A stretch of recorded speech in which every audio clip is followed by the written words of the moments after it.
Alright, final part of the build, we need to add a little bit of electrical tape to the batteries to help hold them in place. The battery holders that we have, they don't have a cover, so the batteries have a tendency to pop out when this thing is jumping around. So a little bit of tape wrapped tightly around the top of the batteries and around the bottom of the motor will hold the batteries in place just fine.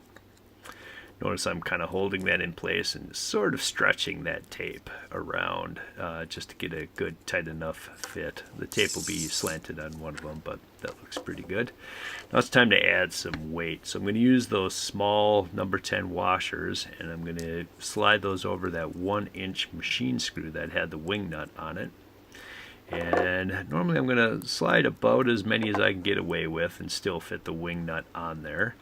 This is going to differ from bot to bot because how much weight you need is going to vary depending on how you built it, how fresh your batteries are. There's whatever variables you put into this may make a difference.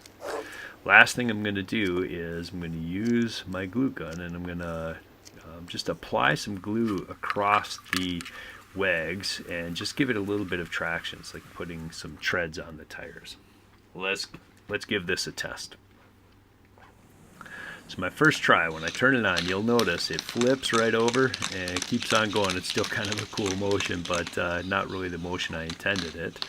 That usually means that I don't have enough weight on it. So I'm gonna turn it off, bring it back, and let's try to put a little more weight on the front.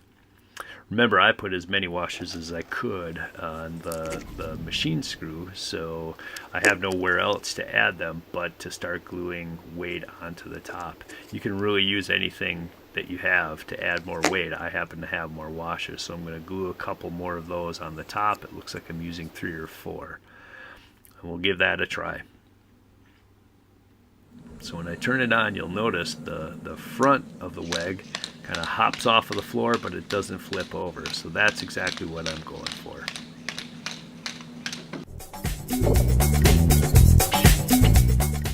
Thanks for watching, and don't ever stop tinkering.